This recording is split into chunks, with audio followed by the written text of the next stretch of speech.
The second room in the basement. I've never really had any reason to be truly scared. Looking back, there isn't one experience I can think of that truly terrified me. I've jumped countless times, from sudden loud noises or catching something move in my peripheral vision. I cannot recall ever fully screaming or shouting, but maybe that's because I'm not a very outspoken person anyway, and would rather mask my feelings from others. I lost my eldest daughter once. She was 2, and we were in B&Q, a hardware store. They have model bathrooms and kitchens. There I am admiring some taps or tiles or whatever it was. I turn around to the shower she was messing in and poof, gone. That was terrifying, but I wasn't scared, more frantic. Full disclosure, I found her taking a dump on one of the display toilets. Not my proudest moment having to tell the employee they needed a cleanup in aisle 6. Anyway, so I haven't ever really been terrified, except once. It happened back when I was 17. I'd left school that summer and had 6 weeks before starting college. It was baking hot in the small rural town that I lived in.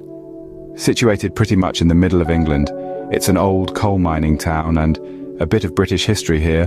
All the mines were closed down, which decimated both the economy and job opportunities of the small pit towns throughout the country.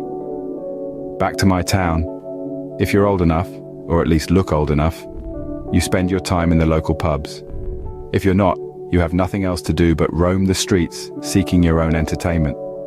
Me and my friends were the latter. On the main road through town, away from other houses, stood a dilapidated house known as the O'Briens. A 4-story, 6-bedroom mansion compared to all the other houses in town. There was an old couple who lived there who, at this point, had passed away some years prior, called, you guessed it, the O'Briens. They had 2 daughters who had moved abroad and had never claimed the house, so it just sat for years building up dust and rotting away. A perfect opportunity for somewhere cool, private and exciting for 6 teenagers to hang out. The house had a ridiculously big back garden, which was equally ridiculously overgrown. It literally took us the good part of a day to stomp down a pathway through the nettles and brush. Once through, there was a garage that we could drop down onto, which we pulled up the roof of to gain access. We spent nearly all summer in that house, hanging out, graffitiing the walls, drinking, smoking, etc. But there was one room that eluded us. From the garage, you headed through a kitchen, which now only consisted of a broken window that had been boarded up and a damaged set of cabinets on the back wall. You then stepped into a hallway, which looked right through to the front door, with a bathroom and 2 other large rooms on the left-hand side. On the right were the stairs to the 2nd floor. The staircase was built against a wall and had wooden planks running vertical. Directly opposite the kitchen door, built into the back of the staircase, was a large metal door that had been painted white, the paint now a sickly yellow, dusty color and flaky. This door was locked. It simply wouldn't budge, and looking at the hinges, it opened inwards. The house was big enough that we just kind of forgot about the locked door. We'd spend most days up in the 2 rooms of the 3rd floor, away from the road outside to avoid any passers-by hearing us and phoning the cops. That was until one of the lads decided, for no apparent reason, to light the moth-ridden curtain on fire with a Zippo he was messing with. The curtain, dust-covered carpet and old crinkled wallpaper went up in seconds. We only made it out by smashing the top window and jumping onto a dirt mound at the side of the garage. I think if adrenaline hasn't been coursing through us, it would have been a hell of a painful fall. We hid in some bushes over the road and watched the fire engine put out the flames. But before that could, it had engulfed the 2nd and 3rd floor. The 2nd was still usable once we got the courage to re-enter the house. But the 3rd was gone. Just the outer walls and what was left of the roof. Shame, really. So we were confined to the bottom floor. The garage was too dark to see in, and only had an old table we'd found that you'd normally use to put the paste on wallpaper. We used it to get in and out of the roof. The kitchen wasn't much brighter, and the front room had a big window that overlooked the footpath and road outside, so that left us a small, bleak back room to chill in, which got boring very quickly. Boredom led to curiosity, and I noticed that one of the wooden planks on the side of the stairs was loose, and that there was an open space behind it. Finally, we could see what was behind the metal door. What a mistake that was. They say curiosity killed the cat, but in this instance, it questioned my whole belief. The wooden panels were surprisingly hard to pull off, even for 6 fairly athletic teenagers. So we went out scouting and brought back a few torches and a crowbar. It was still a slog, but we finally managed to remove 2.5 of the panels. Shining the light into the hole revealed another staircase that led downwards, yet it looked as though it was decades older than the rest of the house. Cobwebs engulfed every surface, and the stench of musk and damp attacked your nostrils if you got anywhere near the hole. After some giddy behavior, some pushing and shoving, and a game of 6-man rock, paper, scissors, I grabbed a torch and slowly stuck my head through the hole. The room was darker than dark, so dark that the beam from the torch could be seen cutting through the blackness. I shone it down the staircase first. It went down deep. The hole we had made was maybe 4 or 5 steps from the door, and there were at least 25 below it. At the bottom, a wall and a doorway to the left. I swung the torch to the right, towards the metal door, not expecting to see what I saw at all. The door was definitely locked, tight, with 3 separate deadlocks that ran down the side, all barred. But what caught me by surprise was on the small lip of the top step, pushed firmly against the door, was a really outdated fridge. The ones that were squared and about waist high. I told the lads stood behind me and they laughed, thinking I was joking. One by one they stuck their head in the hole, checked out the bottom of the stairs and then the fridge, each one as confused as myself. I remember sitting down, smoking a cigarette and debating how and why it would be there.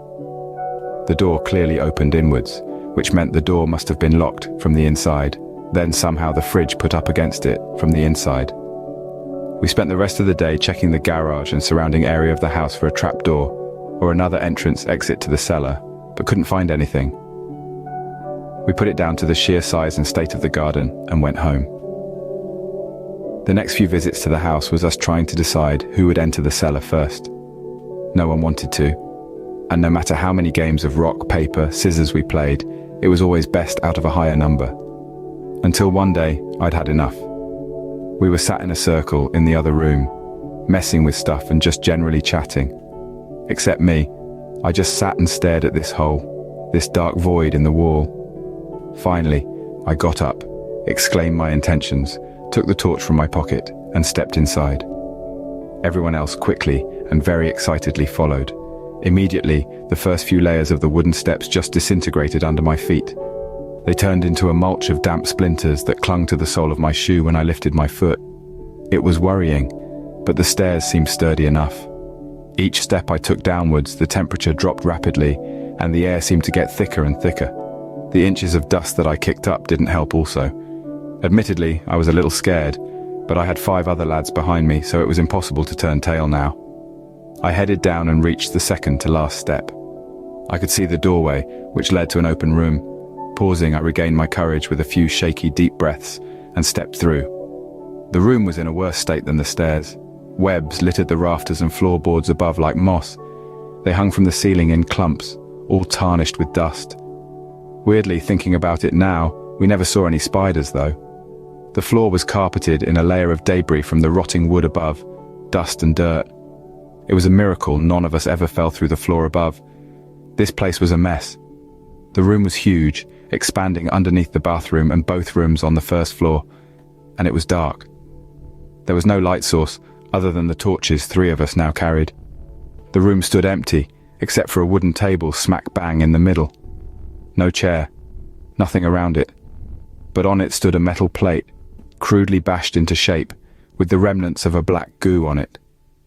Next to the plate stood a tall, uncorked green bottle. One of the boys went over to it and picked it up. It sloshed as he did so, with a liquid of deep brown and layers of dirt inside.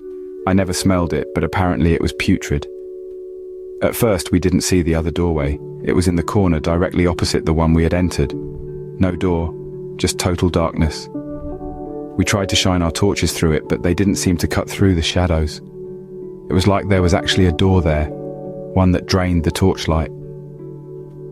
For some reason, I didn't muster the courage to go into that room, and neither did anyone else. We simply turned and left, feeling like we'd had enough adventure for the day. Over the next week or so, we invited girls and other friends to the house, but all refused to enter the basement. We found this hilarious, and would dare one another, more to show off than anything, to go down there either on our own or in pairs, without a flashlight, and see how long we could stay down there. Now, not once did I get scared while stood in complete darkness down there. It was kind of calming, but none of us ever got the courage to enter the other room. In hindsight, we should have questioned more why the door was metal, or why it was locked from the inside, and how a fridge got up the stairs and placed in front of the door as a barrier from the inside also. But, full of excitement and immaturity, it never crossed our minds. We just assumed that there would be some sort of other exit in the other room, which led to the garden. Word quickly went round through the year groups of the O'Brien basement, and we definitely fed the rumours of it being haunted. Teenagers would ask us how to get into the house and for us to show them the barricaded door basement. So, because we thought we were cool, we spent another day making a maze in the garden, squashing pathways down that led away from the garage. We would then invite people into the house, lead them through the garden, into the garage, and show them the hole in the stairs. It got quite popular, and we decided to cash in on the opportunity. We told people that if they wanted to see the basement, then they would have to do the initiation. As they came in, we would have one person sat on the fridge and another at the bottom of the stairs, both with torches, and send the people into the first room, telling them that they had to stay in there for 10 minutes, with the torches turned off, and then we would let them out. This went off for a while, and it was fun at first. A lot of people bottled it as soon as the torches were turned off, but some stayed. We'd cheers them back up the stairs when they completed it. It was a cheesy little ritual we created. But still, everyone refused to go into the other room. When questioned, they just said they didn't feel comfortable. Until my little brother and his friend came. They were 2 years younger than us, and initially we refused to let anyone who wasn't our age into the house. We were there all the time, and there were 6 of us in the friend group, so it was pretty easy to deter people away if they managed to find the entrance at the garage. But after constant pestering and the initial curiosity of others dwindling, we decided to invite them along. We made a big deal out of it, taking them to the dilapidated fence at the back of the garden and tying their jumpers around their faces as we led them blind through the maze of shrubbery and thorns to the garage. It was a decent drop from the hole in the roof, and even though my brother managed it, his friend had to be lowered down by his arms. Once inside, they were met with the stench of smoke that lingered from the floors above. We walked them through the kitchen and showed them the makeshift entrance to the basement. We told them the story of the metal door and how it didn't make sense, and gave them the option of staying in the first room in pitch black for 10 minutes or go in the second room in pitch black for 5 minutes, an offer a lot of people initially picked until they got down the staircase. "Second room," they said in unison. We all laughed, expecting them to change their minds immediately. One of the lads slipped through the hole in the wooden boards and turned right, heading up the stairs and positioning himself on the fridge. I went through next and positioned myself at the foot of the stairs. I'd just like to say, at this point, all of us regulars felt complete comfort going down to the bottom of the stairs practically alone. We'd all taken it in turns when bringing people down here and had done it numerous times each, so this time was no different. There was a giddy, nervous atmosphere when the 2 youngsters entered the staircase. The torches we used were cheap ones we'd gotten from the market, so they cast an eerie yellow glow. Slowly, my brother and his friend made it down the stairs, clearly attempting to show face and act unmoved by the state of the rotten, decaying wood around them. But as they trenched through the mulch, they stuck close together. They took their time, so much so the guy at the top shouted for them to hurry, and both nearly shit their pants. When they finally got to me, I told them that this was the first room, shining the torch around the room through the doorway, and that they were to go into the next one, aiming my beam through the darkness to the frame of the other door. The room was a decent size, and as stated, the torches were cheap, but I remember taking notice that the beam that cut through the first room never seemed to illuminate the second room at all, as if there was an object obstructing its path. My brother's friend walked into the room, and as my brother walked past me, I grabbed his shoulder and told him that he didn't have to do this, and if he did, then he could back out whenever. With a nod and a dismissive wave, he followed his friend. They crossed the room, passed the table, and disappeared through the second doorway, as if walking through a dark stage curtain. I hit the button on my Casio watch to start the countdown from 5 minutes. I then aimed the beam of my torch up the staircase. The guy sitting on the fridge smiled excitedly and looked at his watch. "I really need to piss, dude. I'll be right back," he said, jumping down and disappearing back through the gap. I stood at the bottom of those steps for what seemed like forever. I could hear the faint giggles from across the first room. They seemed muffled, as if hearing voices from behind a door. "How long left?" my brother's voice shouted. 3.5 minutes, I replied, checking my watch. Now in the basement, despite it obviously being underground, there was never an uncomfortable temperature. It was colder than upstairs, but had no bite. There was never a chill. And while being down there a countless amount of times, not once had any of us felt any sort of breeze. But, and this memory still haunts me a little, especially when there is a sudden shift in temperature, I noticed that I became very cold stood at the bottom of the stairs, to the point where I could see my breath when checking the time against the light on my watch face. The mumbles from the other room had stopped also. I tried to focus on them, see if I could hear any movement, or the nervous noises they had been making before, but nothing. I remember getting freaked out, I don't know what about, but I could feel my heart beating faster. The hairs on my arms and the back of my neck stood on end. I turned on the torch and stepped into the first room. "Yo, you guys alright?" I called out. Nothing, no reply. "Oh, stop fucking about, time's up," I called again, and again no reply. I shone the torch through the doorway of the second room, but just like before, it was as if the beam cut through the first room and then stopped at the doorway. I crept closer, calling my brother's name, but he never replied. Then, as clear as day, so loud it hurt my ears after the silence, a voice, deep, brash, and distorted, as if the sound had been twisted, bellowed, "Leave! Now!" I froze on the spot, eyes fixated on the doorway. Then, emerging from the gloom, ran my brother and his friend, both as white as snow, both with tears and snot streaming down their faces. The look of pure terror on their faces is something I have never been able to get rid of. They bolted straight past me, which snapped me out of the trance, and I followed suit. Before we could reach the doorway to the stairs, the sound of crashing came from the stairwell. 4 ridiculously loud bangs and the noise of snapping wood. The fridge was embedded into the wall at the bottom of the staircase. Without stopping, we all scrambled over it. The staircase itself was a complete mess, large splinters of wood stuck up like spikes. Luckily, and I don't know how, we managed to clamber up on our hands and feet without injury. Halfway up, I looked towards the hole in the wall, praying it would be in reaching distance. Both the young lads were in front of me, both sobbing and screaming. Both ran straight past the hole in the wall. The metal door, locked before and with no key, we looked everywhere for it, stood open. Light from the garage exit spilled through the kitchen and down into the basement, as if it showed us the quickest way out. Instinct had set in by this point, and all 3 of us darted through the door onto the table and up through the garage. My brother's friend, too small to get down on his own, managed to get out without help. We ran through the garden maze. At some point, I had to grab hold of my brother to stop him from going down one of the many dead ends we had created, and without word, took the lead. We raced to the fence, squeezed through the hole and collapsed on the field behind the property. I looked around, and there, also sat on the grass, staring at the 3 of us, was everyone else who had been in the house. No one said a word. Everyone looked as scared as each other except for the 2 younger boys. They wept, for a long time actually, as we all just sat there in silence and let them do it. Once they had stopped, we all got up without a word and went home. My brother said nothing to me on the way, or when we got back, he went into his room, I went into mine, and that was the end of that. No one went into the house again. It stood for a year or 2, then was demolished. Apparently one of the daughters had finally come over and claimed the land, only to sell it to some new build project. Now a group of houses sit where the garden and house were.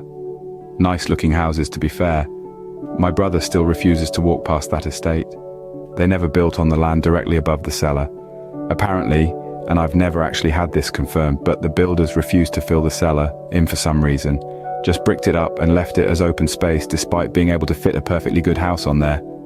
We only brought it up once within the friends group, and only because I convinced myself that it had been one of them that had opened the door somehow and moved the fridge. But they all swore it wasn't. They said that as soon as it started getting really cold in the house, they got spooked. They heard the voice and headed for the kitchen, Noticed the door was open when they heard the loud bangs and bolted. I tried asking my brother about the room, but he completely shut down when I did. He quickly stopped being friends with the kid who went down with him, said they no longer had anything relevant to talk about. There are pictures that show the house after the fire. You can see the smashed window from the fire brigade and the black from the smoke around the top windows. The garage is behind, can't see it in the photo. Also photos of the cleared land and of the new build with the obvious patch of grass where the basement would be.